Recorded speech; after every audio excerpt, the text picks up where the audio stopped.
Salahuddin al-Ayyubi, also known as Saladin, is widely known as one of the most important people in the Middle East during the medieval times.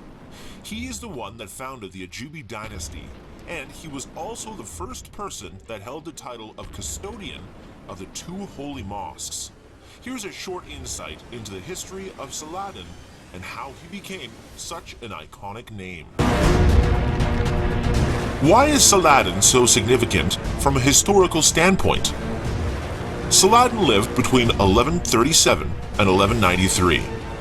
He was both the Sultan of Syria and Egypt, and the reason why he is widely known is because he got to defeat multiple Crusader states at the Battle of Hattin. He also captured Jerusalem in 1187. He got to unify the eastern part of Egypt down to Arabia. He got to maintain his supremacy. In doing so, Saladin repelled the Third Crusade, and he also managed to destroy the Latin East states. He is indeed an iconic person from that time, both thanks to his political and warfare skill, but also thanks to his personality. Early days. His father was a Kurdish mercenary, and he was born at the castle of Tikrit near Baghdad. What makes Saladin unique, however, is the fact that even from a young age, he was a very good polo player, and he was also a very skilled horseman. After acquiring a variety of different skills near his home, he went with his uncle named Shirkuh in a campaign, as he became the ruler of Egypt in 1169. As time went by, Saladin became governor in Egypt thanks to Nur ad-Din taking over from the relative. People from that era say that Saladin was short.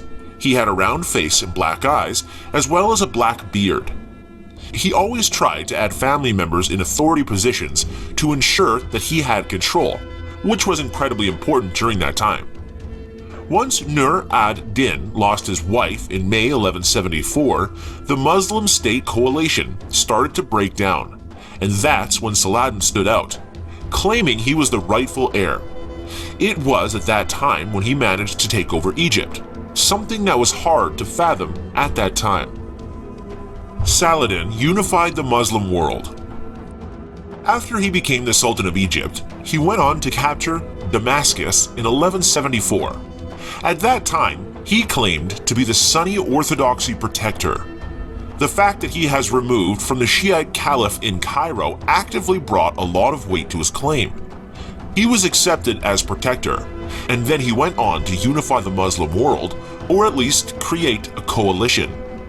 Since there were so many city rulers and states, that felt very difficult in the beginning. Yet Saladin was one of those people that never gave up. In order to create the coalition, Saladin had to rely on a combination of diplomacy and warfare. He fought and defeated an army at Hama in 75, so he had to deal with some battles here and there. Another thing to note here is the fact that he cemented his power mostly thanks to the Caliph of Baghdad recognized him to be the governor of Yemen, Egypt, and Syria. Despite that, Aleppo was still independent, and it was ruled by Nur ad-Din's son. The son was bringing quite a lot of trouble from a diplomatic perspective. Since the Sultan of Egypt survived 2 attacks, Saladin replied to that by attacking the Masyaf assassin castle. Not only did he defeat them, but he also pillaged the entire area, which was quite the achievement for that time. But Saladin wasn't always about warfare. He usually tried to get things done the diplomatic way. He married Nur ad-Din's widow, as well as Unar's daughter later on. He managed to associate himself with 2 important ruling dynasties at that time. The Franks defeated Saladin at Montgessard in 1177. However, he did capture a Jordan fortress, and he also had a victory in 1179 at Montgessard. He managed to show everyone that he wanted to eliminate Westerners from the Middle East, something that brought him a lot of support during that time. Saladin also had a reputation when it came to the way he behaved and how he worked with other people. He was focused on bringing justice into the fold, all while being very generous. On top of that, people saw him as the defender of Islam, more specifically against the Christians. His position became even more impressive in 1183 when he got to capture Aleppo. He created an Egyptian fleet to prepare for any possible attacks that would come from Christianity. By the time 1185 arrived, Saladin was in complete control over Mosul, and he signed a treaty. Him and the Byzantine Empire would work together to combat the Seljuks. They were a thorn in both empires' sides, so it's easy to see why Saladin wanted to get rid of them.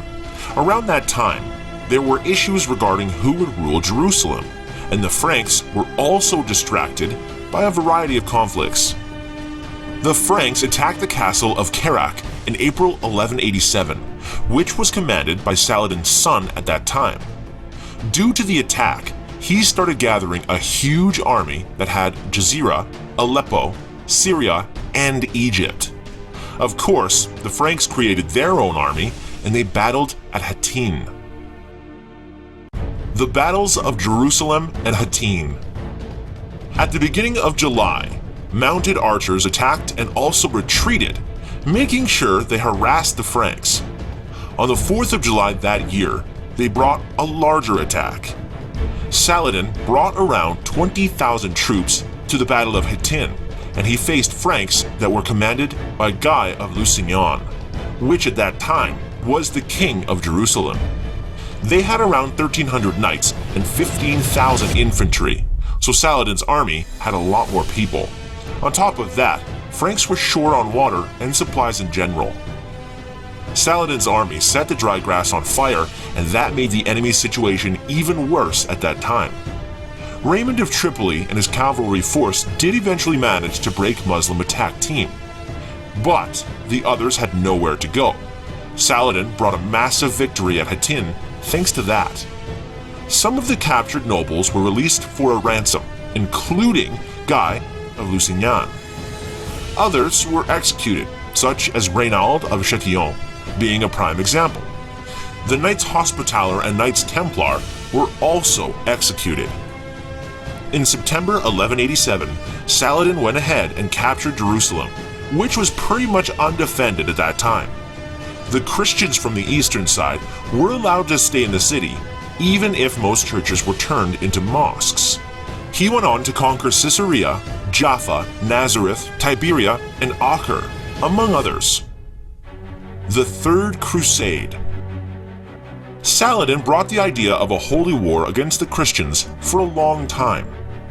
It was in 1187 when Pope Gregory III called for a new crusade with the idea of getting Jerusalem back.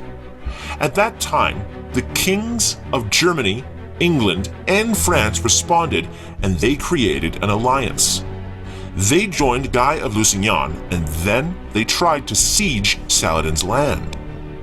The Crusader army eventually captured Acre in July 1191, as well as 70 ships from Saladin's army.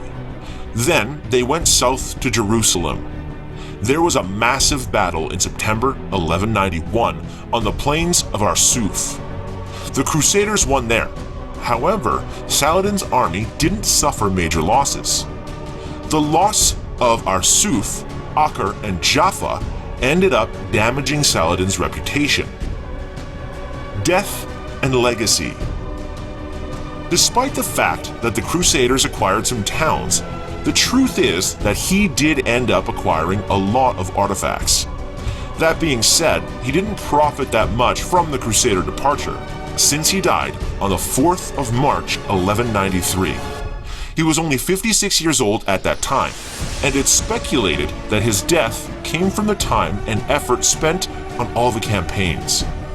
As you can imagine, the Muslim coalition was extremely volatile even when he created it, so it disbanded very fast once Saladin died.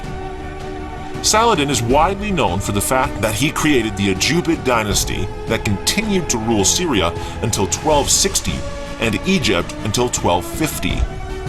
These regions were both acquired by Mamluks at those respective dates. It's important to note that Saladin left a massive legacy in the military world, but he also shared a literary legacy too. His diplomatic skills and leadership skills in particular were the topic for many books. A lot of people still respect and appreciate his work and the unique way he managed to control so many different regions throughout his lifetime.